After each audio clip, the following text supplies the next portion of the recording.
I never thought I'd be the kind of man to sit in his car at midnight, staring up at a fluorescent-lit office building, heart pounding, like he was about to rob a bank. But there I was. It wasn't anger that kept me frozen in that moment. It was disbelief, a quiet kind of disbelief, the kind that doesn't scream or throw punches. It just sits inside you like a heavy stone, unmoving, refusing to be ignored. I'm not a dramatic man. I never have been. My name's Thomas. I'm 38 years old. I work in IT, make a decent living, pay my taxes, kiss my wife goodnight, and occasionally fall asleep on the couch with the TV still on. I'm not extraordinary. I never tried to be. But I always thought, foolishly, that being solid and dependable was enough. Her name is Claire. We've been married for almost 10 years. The kind of marriage people look at and think, that's nice. No drama, no shouting, no broken plates or slammed doors. Just quiet, reliable, like a metronome. That's probably why I didn't notice it at first. The change was so subtle.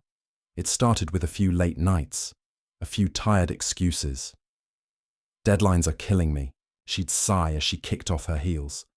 Another campaign launch. Then the makeup started getting heavier, lipstick darker, heels higher. I told myself it was normal. People evolve, right? But the kisses at the door became more like routines. Her phone buzzed more often, always face down, always password locked.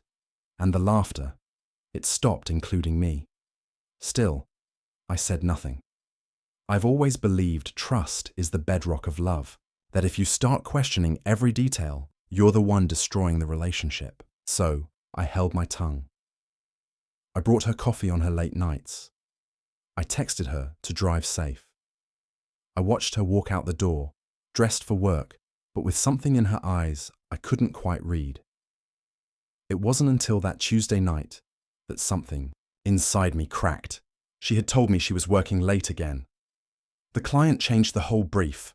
I'll be home by midnight. But her voice didn't match her words. It had a rehearsed tone, like she'd practiced the line in front of a mirror. Something about it made me pause. So I did something I've never done in our marriage. I followed her. Not out of hatred. Not out of revenge. Just to know. I parked across from her office, a modest advertising firm downtown. I'd been there once or twice for company events, but I'd never lingered. Tonight, though, I stared at those lit windows, like they were about to reveal a secret I wasn't sure I wanted to hear. Hours passed. Lights went off on different floors. A janitor dragged a vacuum down a hallway. I could see shadows moving inside. None of them hers. Then, around 10:45, I saw her. Claire. She wasn't alone. She stepped out of the elevator with a man. Tall, sharply dressed, confident in that polished kind of way that made you feel underdressed just looking at him. He said something that made her laugh. Not the laugh I used to know, but a softer, flirtier sound. One she hadn't used with me in years. She playfully touched his arm. And that was it. No kisses, no embraces, just that hand on his arm. That smile, that laugh. It told me everything. I didn't get out of the car. I couldn't. My hands were gripping the steering wheel so tightly it hurt. The pain was the only thing keeping me from breaking apart. But that night, I learned something important. Sometimes silence is more deafening than any confession. I drove home without turning on the radio. The sound of the tires on the road was the only thing I could tolerate. I walked into the house. Her perfume still lingered in the hallway. I sat on the edge of our bed and stared at the framed photo on the nightstand. Our wedding day. Her eyes were shining that day. She looked at me like I was her whole world. Where had that gone? I didn't confront her when she got home. She came in around midnight, as promised, kicked off her shoes, said something about crazy night, kissed me on the forehead. I let her because I needed time. Time to think, to feel, to decide. The Next morning, I woke up before her, made coffee, sat in the kitchen, staring at my mug like it could give me answers. She walked in like nothing happened, wore that same lipstick, that same lie in her eyes, and I just smiled. Because now, I knew the truth, or at least part of it. And I also knew I wasn't going to react like some man out of a soap opera. No screaming, no accusations, no threats. I was going to wait. Observe. Plan. There's a strange kind of power in silence. It unnerves people. It makes them wonder how much you know. And Claire, she had no idea. Not yet, but she would. Soon. The thing about silence is, it lingers. It stretches between words, between glances, and eventually it becomes louder than any scream. The next few days, I didn't say a word about what I saw. Not to her. Not to anyone. Claire, on the other hand, acted like everything was fine. Better than fine, actually. She smiled more, cooked my favorite meal one evening, something she hadn't done in months. She even suggested we take a weekend trip to the coast, just to unwind. It was subtle, but I saw it for what it was. Guilt.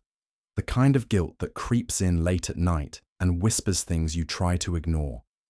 I could see it flicker in her eyes when I looked at her too long. She'd flinch, divert, ramble, anything to distract from the unease building between us. And yet, I said nothing. I'd sit beside her on the couch, hand resting loosely on her knee, pretending to watch TV while she scrolled endlessly on her phone. Her screen always tilted away from me, as if she thought I might try to look. I never did. I didn't need to. She was unraveling on her own, and she didn't even realize it. One night, as we lay in bed, she turned to me in the dark. "Thomas," she whispered, "you've been quiet lately. Everything okay at work?" I turned to her slowly, letting the pause hang just long enough. Then I smiled. "Everything's fine," I said softly. "Just tired." She hesitated, then nodded. "Yeah, me too." Her voice was shaky. It cracked just a little at the end, and in that moment, I realized something.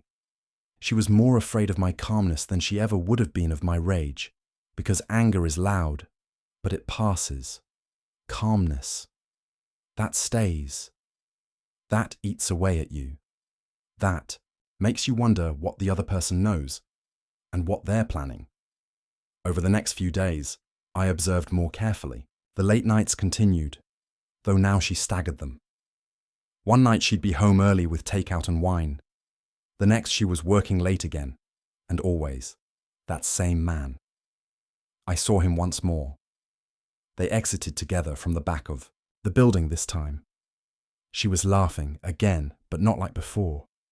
It felt forced, like she was trying too hard to enjoy herself. I started to notice something else too. Her stories didn't match up.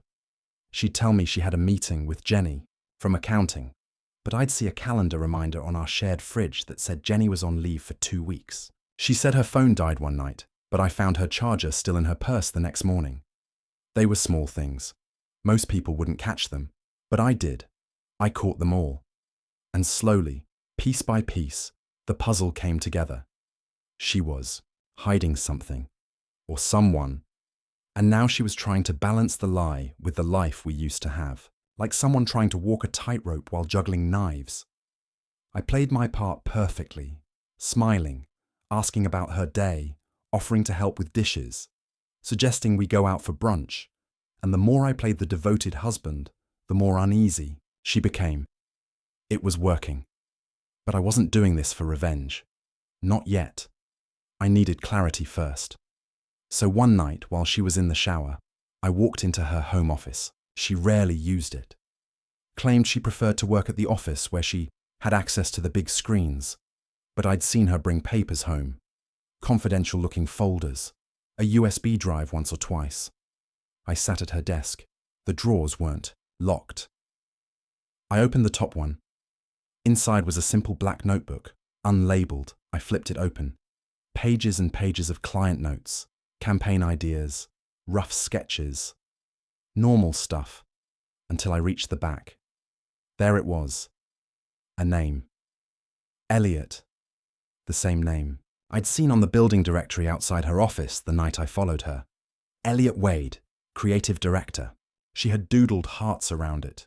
My stomach turned, not because I hadn't expected it, but because seeing it written down, so casually, with affection, was a wound I hadn't prepared for. My name hadn't been written like that in years. Put the notebook back exactly where I found it, closed the drawer, walked out, sat on the couch and stared at the wall until she came out of the shower, humming some tune I couldn't recognize anymore. She looked at me, wrapped in a towel, hair damp, face glowing. "You okay?" she asked. "Yeah," I said. "Just thinking." "About what?" "Work," I lied. "A new project's coming up." She smiled, relieved. I wanted to laugh at how easy it was, but I didn't. Instead, I nodded slowly, and inside me, something shifted. It was time to move past observation. It was time to begin my own plan. Not for confrontation, but for closure and for truth, because Claire had built a world made of lies and flirtatious smiles, but she didn't know I had already walked through it, quietly, without making a sound. And now it was time for her to wonder what I might do with what I knew. But she would soon. I never believed in revenge. Not really. I always thought it was something petty people chased to fill the emptiness. But now, I'm not sure anymore, because what I wanted wasn't to hurt Claire, not in the way she hurt me. I didn't want to scream or throw things or beg her to love me again. I just wanted to look her in the eyes one day and see her realize I knew everything and that I had known for a long time. There's a particular power in that, in quiet knowledge, in carrying a truth someone else thinks they've buried deep. It doesn't rot you from the inside if you learn how to hold it right. It sharpens you, and that's what I had become, sharper. I was done playing the part of the clueless husband. The next week, I started changing.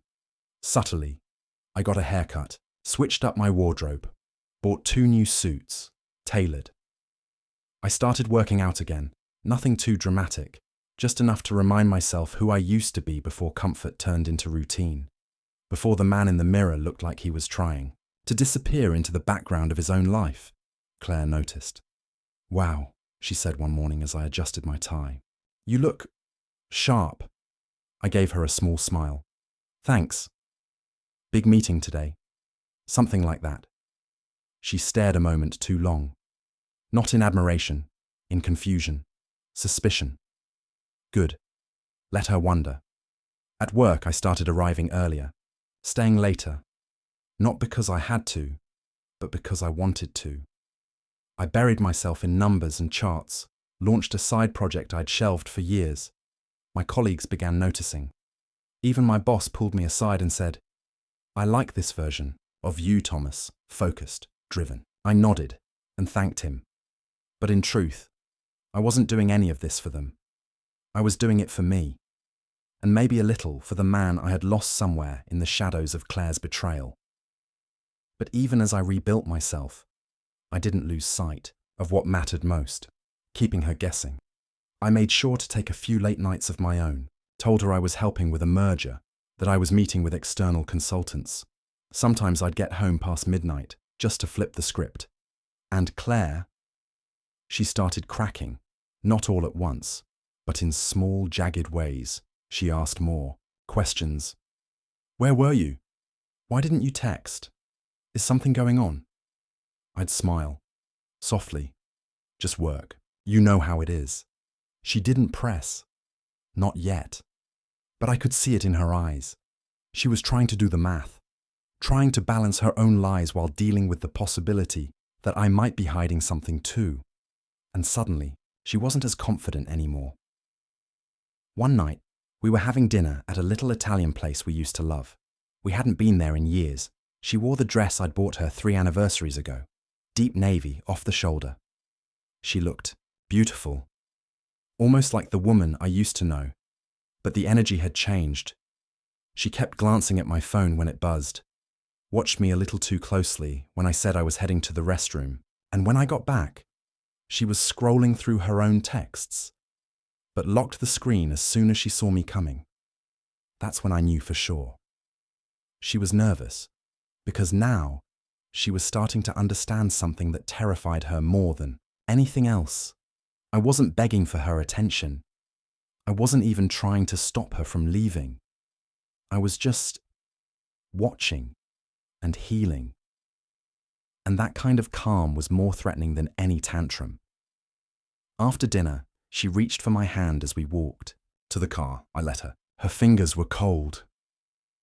"You've been distant lately," she said quietly. "Is everything okay between us?" I stopped, turned to her, and looked into her eyes. Those same eyes that once looked at me like I was her whole world. "Why wouldn't it be?" I asked. She blinked. I don't know. I guess I just feel like something's changed." I nodded slowly. "Maybe it has." She waited for me to say more, but I didn't. I opened the car door for her, then got in on my side. We drove home in silence. That night, I lay awake staring at the ceiling while she curled into me like old times. I didn't move. Just closed my eyes and counted the seconds. Each breath she took against my chest reminded me how far we'd drifted, even when our bodies were still close. She was scared, not of what she was doing, but of what I might be doing. That's the thing about guilt. It warps your mind, makes you project your own sins onto others. And Claire, she was beginning to suspect I had secrets too. She wasn't wrong. I did, but not the kind she was thinking of. No, mine were much quieter, more patient, more precise. I had started documenting everything, every late night, every excuse. I had records, dates, times, photos. Not for revenge, not yet, but for the moment I decided to choose peace and walk away with the truth in my pocket. Because if she thought she could keep me in the dark forever, she was mistaken. I had already lit the match, and the only question left was when I'd let it fall. The moment I decided to stop watching and start acting didn't come with fanfare. It wasn't dramatic. No thunder, no tears. It came on a Thursday morning. Claire had left early for an emergency pitch meeting. She kissed me on the cheek, wore that same deep red lipstick she never used to wear when she was with me, and walked out the door in a hurry. Too much of a hurry. I stood in the kitchen, coffee cup in hand, staring at the clock, 4:43 a.m. And I just said to myself, enough. Not out loud, just quietly, like a truth I'd finally accepted. That afternoon, I visited a lawyer. I didn't tell anyone, not even my closest friend. It wasn't about building a case. Not yet. I just wanted to know what my options were, what my rights were if this ended the way I feared it would. The attorney was calm, professional. She listened without judgment. I gave her no names, no accusations, just hypotheticals. She offered information, explained how trust, fidelity, and documentation could factor in. She didn't push. I appreciated that. When I left her office, I didn't feel rage. I felt clarity, and that clarity gave me the courage to do something I hadn't done in months. I showed up at Claire's office. Unannounced, I brought her favourite, lunch, a small gesture, one I used to do early in our marriage, chicken wrap, light dressing, extra pickles. I even brought her favourite iced tea, the one with the lemon wedge. The receptionist greeted me with a bright smile. "Thomas, right? Claire's husband." I nodded. "She's not in today. She's working remotely," she said casually, turning back to her screen.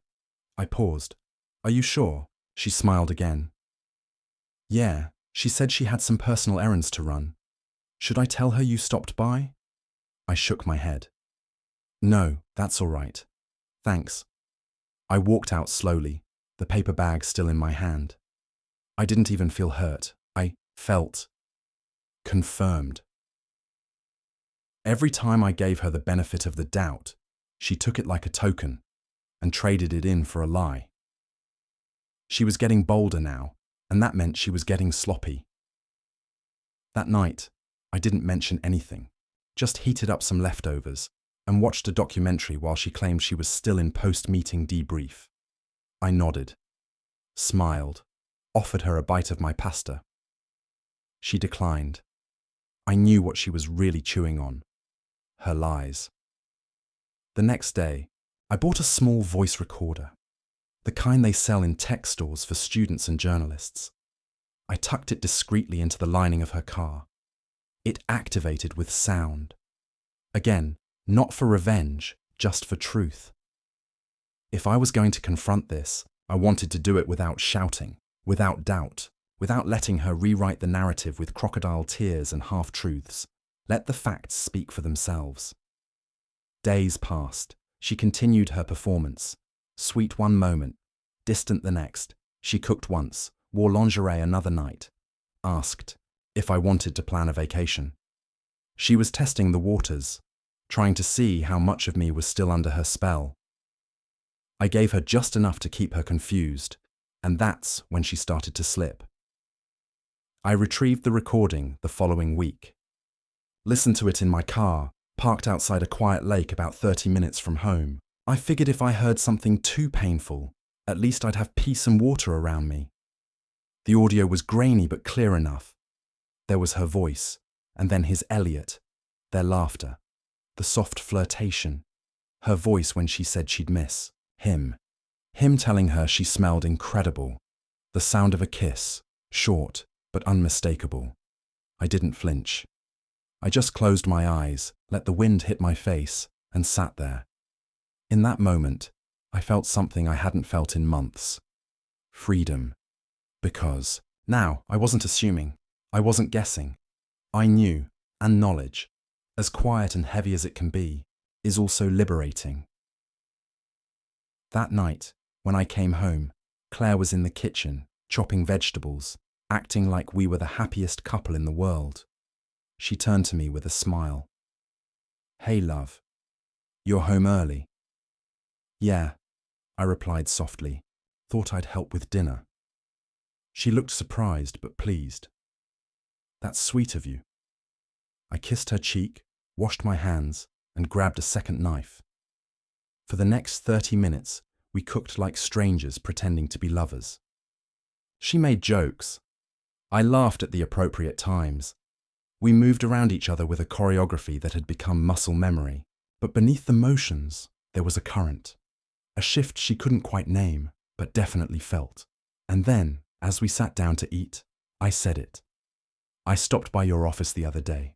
She froze, just for a second, then smiled, a little, too quickly. "Oh, you should have called. I was working from home." That's what the receptionist said. Another pause. "Yeah, last-minute thing." I nodded. "No problem." She relaxed, or pretended to. But I saw it. The fear, the flicker, and I knew. The balance of power had changed. I wasn't the man wondering anymore. I was the man watching her squirm, and she didn't even know how much I knew. Yet, there's a very specific kind of silence that follows a well-placed truth. It's not the silence of peace. It's the silence of a shifting battlefield.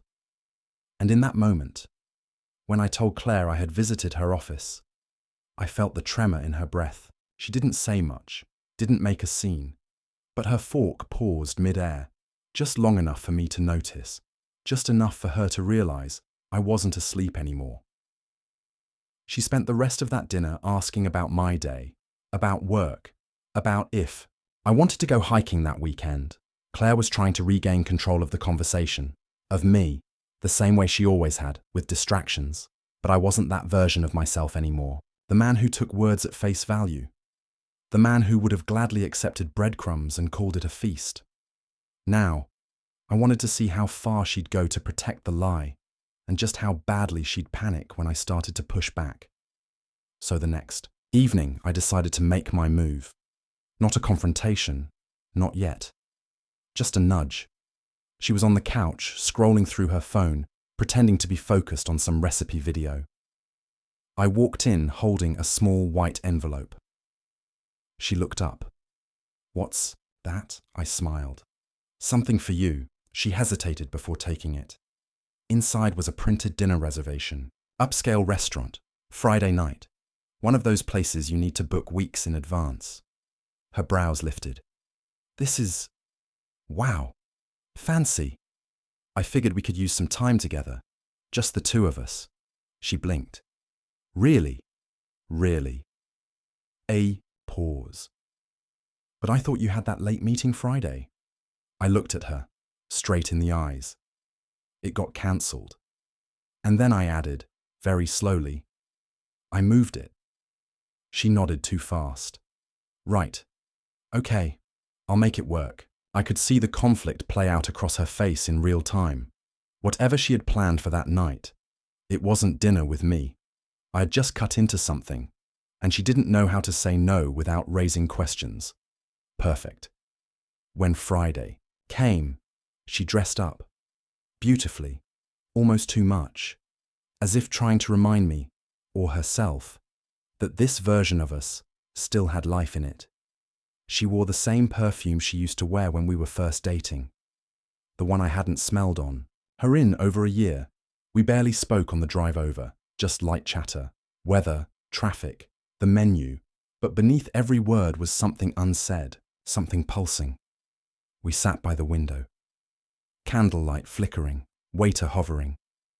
And then, mid-meal, I decided it was time to test the waters. "Do you love me, Claire?" She looked up, startled. "What?" I said. "Do you love me?" She sat, her wine glass down, fingers trembling ever so slightly. "Of course I do." "When did you know?" "Know what?" "That you loved me." She frowned, flustered. "Thomas, where is this coming from?" I shrugged. "Just thinking. We've been together a long time. I was just remembering how things used to feel." She forced a smile. "They still do. Don't they?"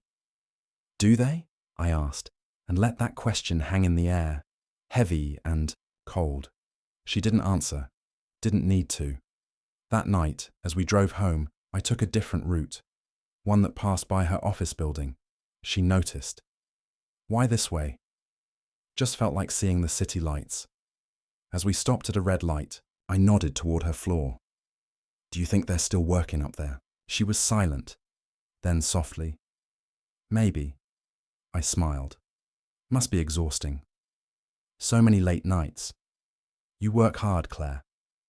She turned to look at me and I caught it. The fear behind her eyes. She didn't know how much I knew, but she knew I knew something. Back home, she went straight to bed. I stayed up, opened my laptop and sent an email to her office. Not to confront, but to verify. I wrote politely, asking to confirm a few details about a supposed joint project she had once mentioned. I already knew the answer, but I wanted it in writing. The reply came the next morning. Quick, professional. "Hi Thomas, Claire hasn't been assigned to that campaign. Perhaps there's been a misunderstanding?" "No misunderstanding, just lies." That was the moment I realized I had everything I needed. The audio, the proof, the contradiction. But I wasn't going to use it in court. I was going to use it with precision, to show her exactly how long I'd let her pretend, and exactly when I chose to stop playing along. The first domino had fallen, and she didn't even know she was standing in a house of cards. I never liked theatrics, big confrontations, slammed doors, raised voices. They never really solved anything. Most people argue to win, not to understand. And understanding was the last thing Claire ever wanted between us. So I didn't plan a scene. I planned a moment, a quiet, devastating moment she wouldn't forget. It happened on a Saturday. We were invited to a small dinner party, just 6 of us, old friends, couples who had known us since before we were married. Claire loved these kinds of events. It gave her a chance to perform, to play the role of the doting wife, the successful professional, the beautiful partner who had it all under control. I let her have it. Let her curl her arm around mine and compliment my new suit in front of our friends. Let her touch my hand when I made a joke and laugh that careful, well-rehearsed laugh she used to win people over. She played her part so well, I almost believed her again, but I had seen behind the curtain, and I had come prepared. As we sat around, the dinner table, full wine glasses, flickering candles, soft jazz playing, someone asked how things were going for us. Claire smiled. Great. Thomas has been really busy at work lately, but we're making time for each other. We just had a lovely date night at Jasper's, didn't we?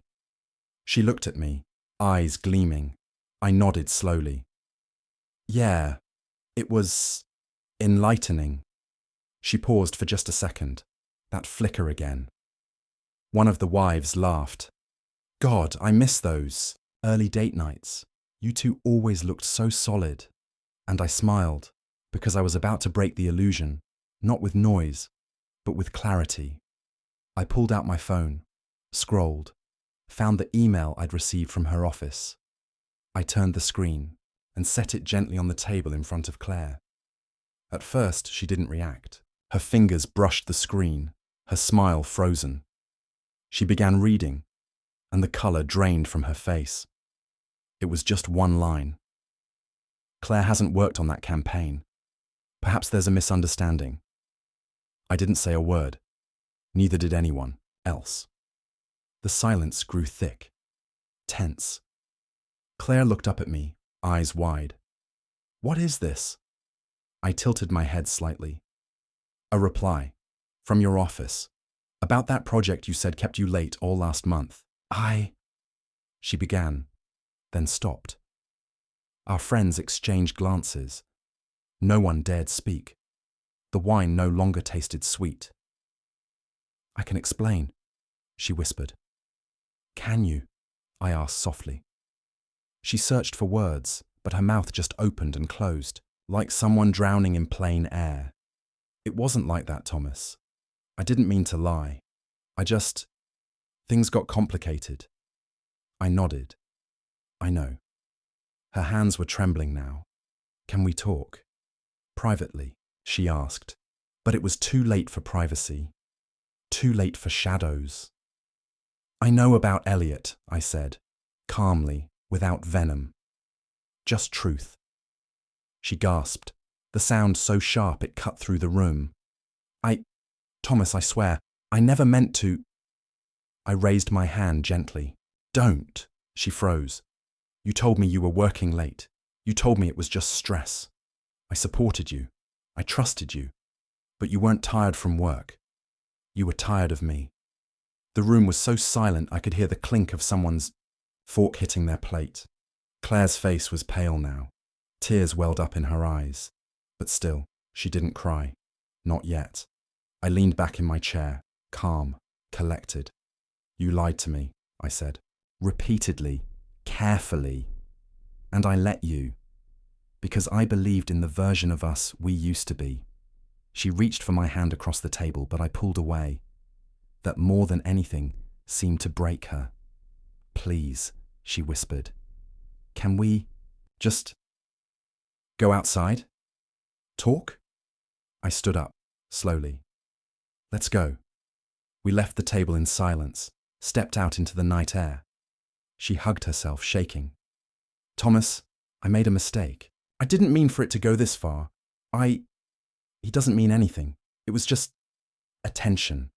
I felt invisible. You were so busy and I... Don't justify it, I said gently. Her mouth snapped shut. I was busy. Yes. I was tired. Yes. But I never stopped choosing you. Even when I doubted myself, I never doubted us. She started crying then. Real tears. The kind that make your voice break and your chest heave. I'm sorry, she said again and again. I'm so sorry. I looked at her, and for the first time in months I felt nothing. No hatred, no desire to punish her, just a vast heavy emptiness where love used to live. I don't want revenge, Claire, I said quietly. I just want peace. She sobbed harder. Please don't leave me. I took a breath. Let it sit. I haven't made that decision yet, I replied. And I meant it. Because this wasn't about revenge. This was about truth. And she'd just seen it. Exposed in front of everyone. The mask had fallen, and there was no putting it back on. After that night, everything slowed down. There were no more late-night stories, no more carefully constructed lies, just silence, the kind of silence that follows a storm. Claire barely spoke the next morning. She moved around the house like a shadow, careful, quiet, almost afraid to disturb the air between us. And I let her. I had spent months trying to figure out what she was hiding. Now that I knew, I found myself searching for something else entirely. Myself. I started taking walks in the early mornings, just me and the sound of my steps on the pavement. There's something about empty streets at dawn that makes you reflect. On choices, on pain, on love lost and dignity regained. Claire tried to apologize, several times. The first time she wrote me a long letter, left it on my pillow. 8 pages, front and back. I read every word. She said she felt alone, invisible, said she never meant to hurt me, that Elliot didn't mean what I thought he meant, that it was more emotional than physical, as if that somehow made it better. She wrote that I had changed, that I had grown distant, that we both stopped trying. I folded the letter carefully and placed it in my desk drawer. I didn't respond, not because I didn't care, but because I had nothing left to give her. The second time, she asked me to go to couples counselling, said she'd do whatever it took, promised to end all contact with Elliot, said she'd quit her job, move to another firm, anything. I believed her. I really did. But I also believed it wouldn't fix what was broken, not truly.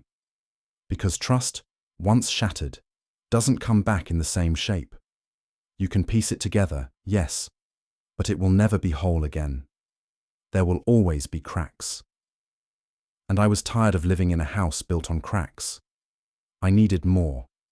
Not from her, but from myself. So I packed a bag. Just one. No drama, no announcements. She came home to find me by the door, duffel at my feet. "Where are you going?" she asked, voice trembling. "Somewhere quiet," I said. "Just for a while." "Can I come with you?" I looked at her for a long moment. No. Her lips quivered. She looked down. "Is this it?" "I don't know," I said honestly. "But I can't breathe here. And I need to figure out who I am outside of this pain." Tears streamed down her face. "Do you still love me?" I hesitated. Then, "I don't know who you are anymore, Claire. And I don't know who I've become either." She reached out, but I stepped back. "I need space," I said softly. She nodded, barely. I walked out without slamming the door.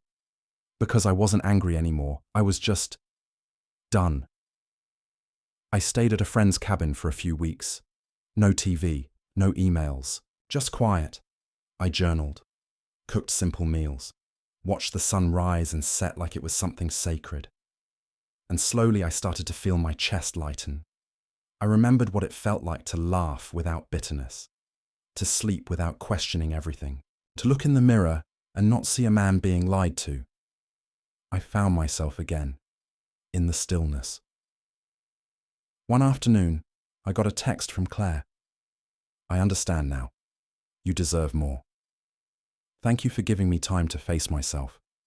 I didn't reply. Not because I wanted to punish her, but because, finally, there was nothing left to say.